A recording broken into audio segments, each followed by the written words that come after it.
Bienvenue dans l'antre du ballon orange sénégalais. Vous l'avez compris, derrière moi, le stadium Marius Ndiaye. Alors ce soir, nous allons vous proposer un inside spécial AS Douanes. Les Gabelous qui doivent sauver leur saison. Comment? Peut-être en se qualifiant en finale. À la finale de la Coupe du Sénégal, ils ont raté les demi-finales des playoffs. Ils ont aussi raté la Basketball Africa League parce qu'on les attendait. L'AS Douanes qui était vice-championne l'année dernière, malheureusement qui ont été éliminés en quart de finale, on se rappelle, par le club Petro Luanda.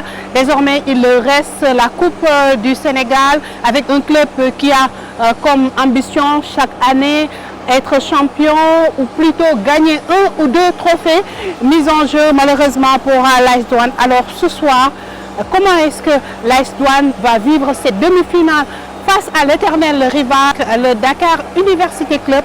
Nous allons revenir largement sur cela. Nous allons vous proposer les temps forts de cette phase retour, de cette demi-finale de la Coupe du Sénégal et peut-être une éventuelle qualification à la finale pour les protégés de Mamadou Gueye Pabi. Donc duñu def lu dul ginnaaw bi ñu leen nuyu di leen jaajëfal tey inside bu bees ñu ànd ci ak AS Douanes.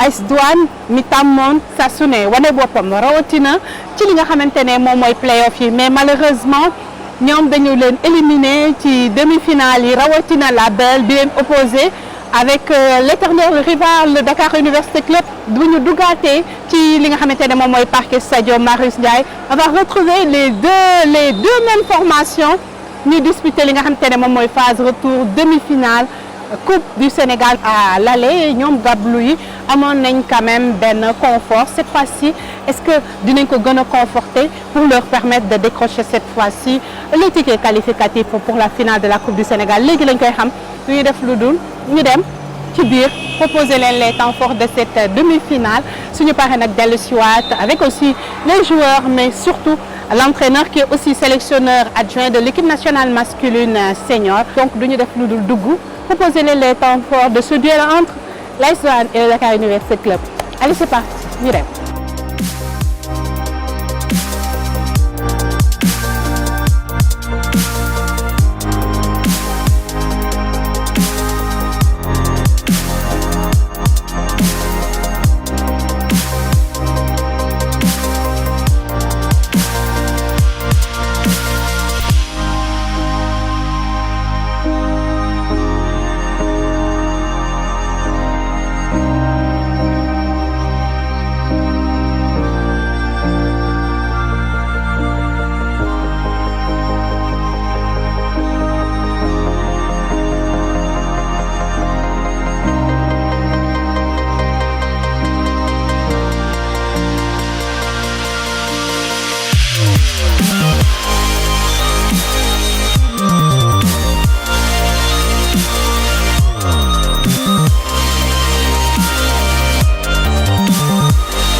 Alors ñu ngi ak coach Mamadou Gueye Pabi. Coach maa ngi lay nuyu. lay fay Adja gëj naa la gis na mu naa la. maa la raw.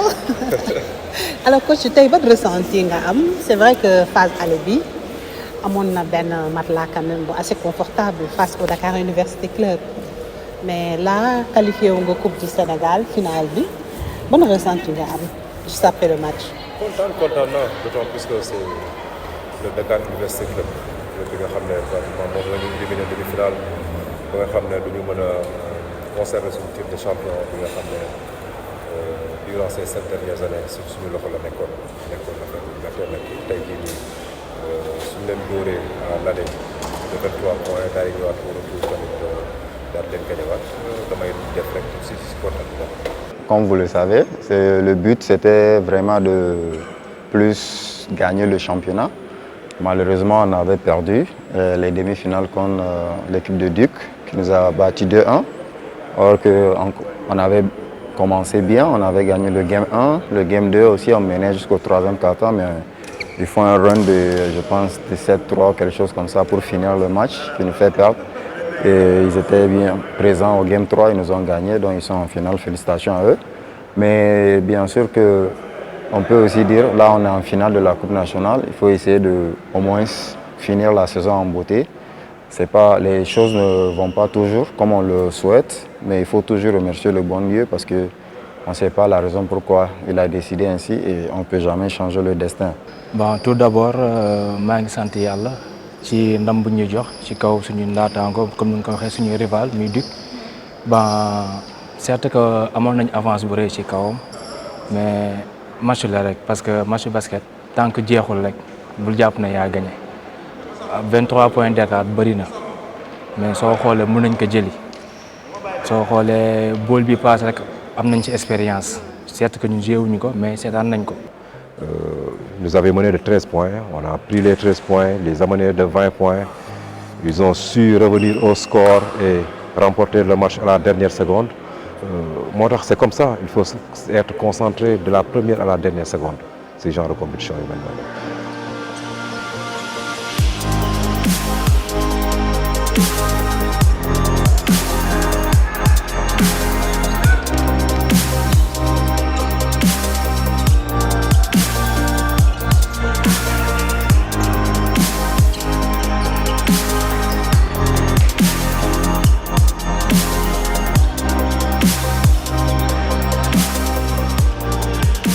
Je sais que pour toute la saison, pour moi, c'est un bénéfice selon moi, parce que j'étais venu là pour voir comment ça joue au Sénégal et essayer d'apporter un plus. Et je sais pas, peut-être il y a un plus que j'ai apporté pour les autres équipes, les joueurs et tout. Mais pour moi, ça s'est bien passé, Dieu merci. Là, ça nous reste la finale à jouer. Et après ça, Inch'Allah, j'espère que je veux bien le finir en bonne santé. Et pour le niveau, je pense que pour les joueurs, les gens sont vraiment techniques, tactiques et tout, ça va. Maintenant, il y a beaucoup d'autres trucs qu'il faut bien sûr améliorer, qui vont amener le niveau un peu plus haut, quoi. Parce que selon moi, par exemple, des fois les gens défendent d'une autre manière et les arbitres laissent faire. Certes, ici, les gens vont penser que c'est du basket et c'est comme ça joue, mais au niveau international, ça ne joue pas comme ça. Tu pars, tu fais des trucs comme ça, en 2-3 minutes, tu vas te retrouver avec 4-5 fautes, hein, tu vas sortir. Certes, ici, c'est eux qui contrôlent, ils peuvent faire ce qu'ils veulent, mais ça n'avantage pas réellement les joueurs, surtout ceux qui veulent vraiment travailler, progresser. Aujourd'hui, si on regarde le niveau, par exemple, aux États-Unis à la NBA, la raison pourquoi le niveau est vraiment élevé, c'est aussi les arbitres qui contrôlent ça, qui poussent les joueurs à travailler, à être dans certains aspects. Ce n'est pas juste quelqu'un avec un sifflet qui essaie de contrôler tout un match en décidant je vais siffler ça, je ne veux pas siffler ça. Ça n'avantage pas vraiment les joueurs. Et ici, il y a des bons joueurs, il y a du talent, il y a les coachs qu'il faut. Moi, je pense, pour un point de vue personnel, j'ai fait le Maroc, Cameroun. Ici même, certes, je n'avais pas joué dans le championnat. Mais j'étais aussi ici, j'ai joué à Kigali, j'étais aux États-Unis, au Niger, au Nigeria. C'est un peu la remarque que moi j'ai à ce qui concerne tout au long du championnat.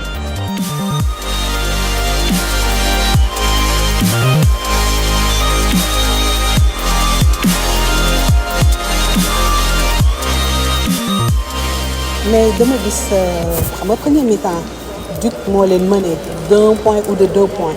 Alors ñu gis le coach am benn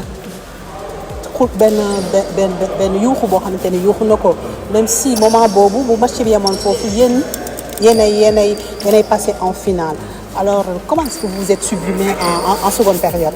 Mais c'est tout à fait normal parce que match de basket la ku ci nekk da ngay bëgg a gagner ku ci nekk tamit da ngay bëgg a joxe loo mën moo tax ay erreur di am léegi ci biir erreur nag lay coach bi di xam nga di ñuy woowaat di ñu rectifier di dalal suñuy xel parce que ñun lu ñu bëggee gagner noonu la dig tamit bëggee gagner match de basket la mënoo jouer 40 minutes sans faire benn faute mënul nekk c'est impossible léegi nag ci coach yi moo tax ñu naan coach parce que ñoom fii loolu lañ fi nekkee quoi pour ñu def ay erreur ñu ñuy corriger donc at engagement bu mu mënta am c'est tout à fait normal parce que mooy suñu coach loolu ñu war a booster pour ñu mën a dem de l'avant match bi serré woon na du premier quart-temps d'accord mais grâce à expérience bu ñu am ak mentalité bi moo tax ñu dem ba gagner match bi.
Alors, su weesoo peut-être regret bi nga am surtout par rapport à cette élimination en quart de finale à la BL 2024 beneen ban regret ngay am est-ce que le choix bi nga porté sur les joueurs africains c'est un choix payant, coach? Mais je pense xam nga vous savez li ma naan Basketball League Africa c'est une suñu ligue la ñun ay avenir monde bi avenir sport monde bi yëpp fii nii Afrique la nekk et je pense que nous avons montré à la face du monde que même avec les joueurs africains il y avait de la place pour quelque chose match boobu peut-être suñu ko joué waatoon peut-être du demee noonu malheureusement noonu la demee donc il faut pas avoir des regrets sur les Africains que tu as donné l'opportunité de pouvoir défendre les couleurs du Sénégal et de la douane malheureusement mais il y a certainement si c'est à refaire il y a des choix que j'aurais pas dû faire surtout bon par exemple au niveau du poste 4 on était trop frêle on n'arrivait pas à amener assez de points au niveau du poste 4 au niveau du poste 5 notre pivot Ocherabia était blessé depuis Dakar on n'avait pas la possibilité de le changer mu nekkoon tam benn situation bu doy waar à la veille du match Diakité notre poste 5 aussi était blessé donc tout était contre nous pour pouvoir vraiment s'arrêter en quart de finale malgré la très belle prestation en 35 minutes que nous avons fait en quart de finale.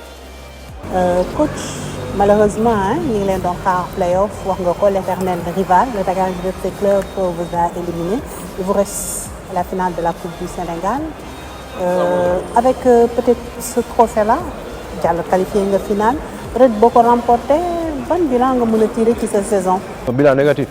Le bilan est carrément négatif au niveau de la BL, au niveau de l'AS Douanes parce que vu surtout au niveau du championnat, vu le potentiel de joueurs que nous avions cette année, on aurait dû au moins avoir 2 voire 3 trophées.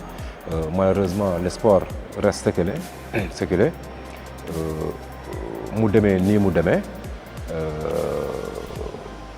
ay jàngat rek lañ si mën a am ba pare nag ñu rencontré tamit ay situation yu métti quand tu es champion une fois 2 fois 3 fois 4 fois 5 fois 6 fois 7 fois les gens tout le monde inconsciemment ils en ont marre ils veulent un autre champion et ça se voyait même dans le jeu je vais pas cracher sur la victoire des autres équipes ça a toujours été comme ça mais ñun suñu biir ñun ñoo costaudwul woon. Il y a des choses c'est flagrant en fait tu vois quand tu vois certains qui viennent, c'est comme s'ils ont une dent contre certains joueurs ou certains clubs, c'est pas bien. Un arbitre, quand tu es là pour appliquer le règlement, tu t'en fous de qui est en face. Moi, quand je le sifflais, même ça, je ne suis pas arbitre, mais par exemple, quand je rentre au Niger, j'ai l'habitude de participer à certains entraînements et tout, je vous jure, si ma mère et mon père portent le maillot, j'applique le règlement. Ce n'est plus la famille, moi j'applique ce règlement le règlement qu'il faut en fait attribuer et faire avec. Mais ça se voit des fois ici, et ce n'est pas tous les arbitres, je ne parle pas de tout le monde, il y a juste quelques têtes. Moi je ne connais pas les noms, si je connaissais les noms, j'allais vraiment aussi indexer, je n'ai pas de problème dans ça moi. Mais ce n'est pas normal. Ce qui est abusé, il y en a qui parlent en dehors du terrain en plus, des arbitres. Ils pensent qu'on n'entend pas, mais on entend, c'est juste, moi par exemple, quel que soit ce que tu décides en tant qu'arbitre, je dépose la balle, je rentre. À la fin de la journée, si tu penses que tu peux décider de la sorte, tu n'es pas Dieu. Hein. Bah, dëgg la certes que année bii nii saison bii nii sax laay wax ba échec la si ñun parce que ñun suñu objectif mooy jouer basketball African League moo nekkoon suñu objectif donc yeneen coupe bi certes que si kii yi la bokk mais basketball African League mooy premier objectif bi donc soo ko joué wul rek mën naa ne échec la at moyens yu douane fournir yëpp kon échec la mais nag dañ sant yàlla parce que ñu naan l'homme propose Dieu dispose ñun lu ñu mën mooy entraîner ñëw di jouer yàlla ndam moo koy yor moom moo koy joxe yàlla def na dikk gagné nañu donc bu ñu def lu dul sant yàlla métti na nag mais mënuñ ci dara mënoo toog chaque année nga nekk benn club di basketball African League yow kese nga dem mënul nekk c'est impossible donc wàllum sport la te le sport soo xoolee du loo xam ne c'est exact da ngay mën équipe mais teewul équipe boobu da lay gagné kon donc le sport mën naa ne dafa égoïste kon soo xalaatee noonu rek man ci man ba du échec à 100%. amuñu woon ADN champion et ça se voyait dans le jeu et 2 mois avant je les ai dit parce que yàgg naa championnat bi xam naa équipe bu nar a nekk champion ak équipe bu nar a nekk champion juste après le match contre Duc après les 1-1 dans les vestiaires j'ai été très cru avec eux je leur ai dit wax naa leen ne gars yi suñu nekkee champion c'est parce que da ngeen demaat encore si beneen niveau mais je vais vous dire une chose cette année si on est champion ce sera vraiment une surprise pour moi parce que man gëwuma ne nous serons champions parce que amuñu ADN nekk champion tout simplement parce que même les équipes les moins placées au classement à un moment donné du match s'ils décident vraiment de durcir le jeu sur le plan physique muy nekk 5 minutes 7 minutes 10 minutes en ce moment-là dañuy dominer doon ñu sax reconnaître ça veut dire cette personnalité là que nous avions les autres années personnalité boobu noonu amuñu ko.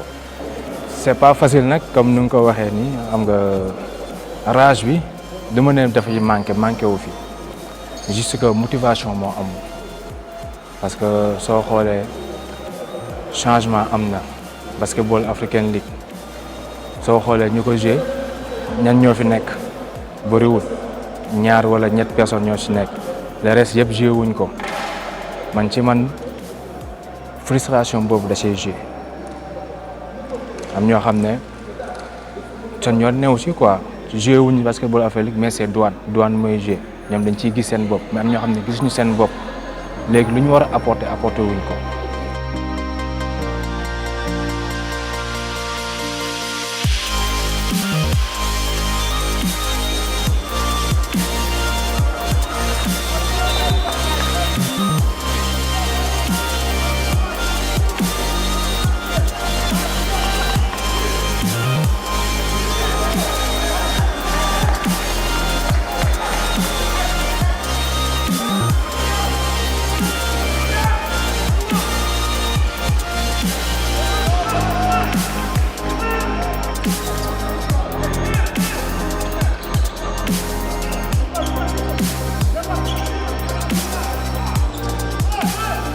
Est-ce que cela vous encourage peut-être à poursuivre l'aventure avec l'AS Douanes la saison prochaine? Non, je ne penserai pas pour juste l'année prochaine, mais la porte n'est pas fermée pour un retour. Ouais, mais pour juste l'année prochaine, non, pas pour automatiquement l'année prochaine, mais la porte n'est pas fermée complètement dans le futur. C'est sûr que si groupe bi il y aura des joueurs yoo xam ne c'est sûr dama leen di libérer parce que je ne suis pas dans l'émotion comme li ma koy wax vous êtes là comme le professionnel chacun a sa part de responsabilité man en premier parce que man maay def recrue yi ñoom tamit dinaa discuter ak dirigeants yi su ma continuer nekk fii c'est sûr que dina am ñoo xam ne dinaa leen libérer parce que dañu yéex rentrer dans le moule jéem a ut tamit yeneen joueurs yi nga xam ne vraiment yaakaar naa ne su ma leen indee ñeent sax bu baax.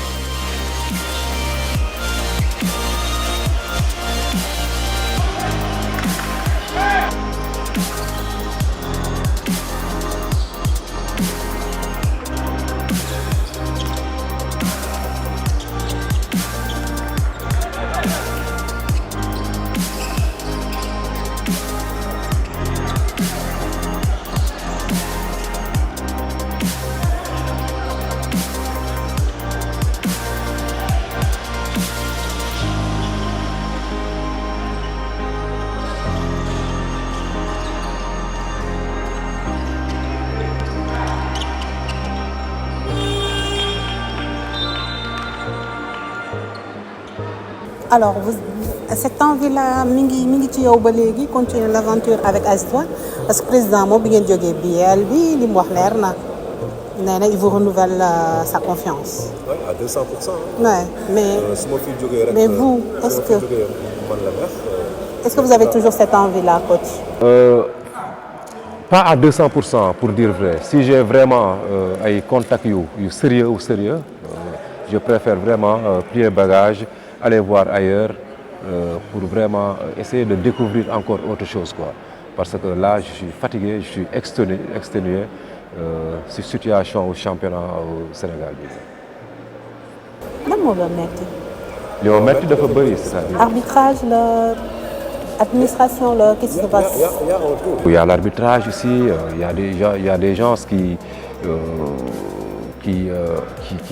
veulent que tu perds coûte que coûte, mais ça c'est même pas une excuse parce que soo nekkee ci benn entité tamit di dominer à chaque fois dina am ñoo xam ne dañuy bëgg benn changement, mais changement boobu tamit lépp suñu koy def tamit nañ ko teg ci dans les règles de l'art parce que ñun dañuy liggéey pour que championnat Sénégal bi attractive loolu moom moo tax ñu indi fii ku ci mel ni Arona su suba ñu mën a indi keneen ku mel ni moom su ginnaaw suba ñu indi keneen ku mel ni moom tey jii nii su nekkoon championnat par exemple on aurait prêt par exemple à amener Moraes Diabaté si championnat bi ça c'était déjà calé quoi.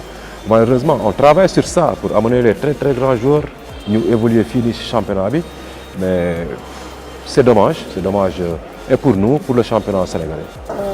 Tapi yan assurance lay jox seen supporter yi ñuy bëggee AS Douanes par rapport ak benn trophée bi nga xamante ne moom moo leen dese bu ngeen ko remporté wul ce sera catastrophique pour l'AS Douanes muy la Coupe du Sénégal. waaw lu leen di wax leen kese la mooy ñu ñëw jàppale équipe bi parce que match basket dëgg la ci terrain bi la mais soo xoolee public bi da ciy jouer waaw public bi da ciy jouer sooy jouer nga tourner gis sa public ñu motiver la. yow soo doon joxee 100% da ngay gën a joxewaat yeneen 100 bi 200% donc du ma wax lu dul di leen ñaan pour ñu ñëw jàppale ñu parce que lii moo ñu dese lu ko olof di waxee sànni tàccu moo nekk nii donc suñ ko perte comme ni ñu ko waxee rek échec total la si ñun parce que Douanes jouer une saison lëmb ci 4 trophées jëloo ci benn ak équipe bu ñu yor ak effort bu Douanes def kon donc loolu ñun ñaanuñu ko yàlla moo tax may ñaan pour supporters yi ñëw jàpp si. su ko defee booster équipe bi ñu mën a gagner Coupe Sénégal bi pour sauver suñu saison. Alors vous évoluez dans le championnat cette saison 2023-2024 ça vous a permis aussi de découvrir Dakar c'est pas votre première comment vous appréciez notre pays? J'aime bien Dakar parce que déjà mon prénom Abdoulaye. Quand je dis Abdoulaye, il y en a beaucoup ici. Certains pensent que même je suis aussi sénégalais et tout. Et c'est pas la première fois que je suis arrivé à Dakar. J'ai fait Dakar en 2008, 2013. Mon mentor, qui est Babacar Sy, c'est un franco-sénégalais. Mon coach qui m'a aussi entraîné au Mali, coach Koulibaly, lui aussi c'est un Sénégalais.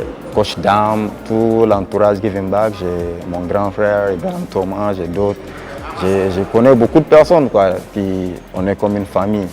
Donc moi-même quand je suis à Dakar, je me sens comme chez moi. Certes, je ne suis pas quelqu'un qui sort trop, je suis tout le temps à la maison, mais quand même j'aime beaucoup Dakar.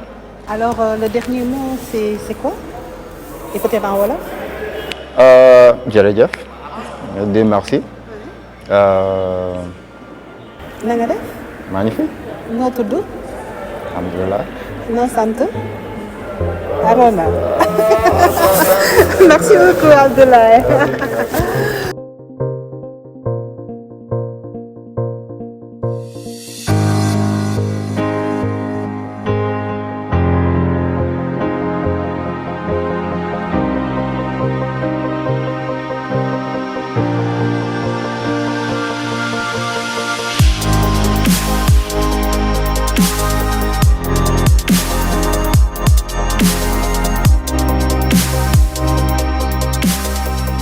mu ngoog tey lii la ñu leen andiloon inside boo xam ne dañ ko jagleel AS Douanes les protégés de Mamadou Gueye Pabi mu dese leen nag benn trophée muy finale coupe du Sénégal dégg ngeen li nga xamante ne coach dellu si waat na ci Abdoulaye Arona qui fait partie ci li nga xamante ne moom mooy cadre de cet effectif mais aussi le capitaine dinañ leen joxaat yeneen dig daje toujours fii ci stadium Marius Ndiaye toujours ci lu soxal basketball mais ak yeneen acteurs dinañ aussi ànd ak le président certainement de la Fédération sénégalaise de basketball suñu ko mayee aussi après finale coupe du Sénégal ñu war a nag tiré li nga xamante ne moom mooy le bilan ndax ci week-end bi joué na li nga xamante ne moom mooy finalu play-off aussi bien en monsieur qu'en dame mais surtout cette finale coupe du Sénégal nga xamante ne moom mooy boucler cette saison 2024-2025 en apothéose du ñu def lu dul jaajëfal équipe bi nga xamante ne ñoom la ñu àndaloon. Ibou, merci beaucoup. Merci aussi à Papis. Donc, on vous donne rendez-vous la semaine prochaine, même heure, même chaîne, toujours avec le même plaisir. Jërë ngeen jëf.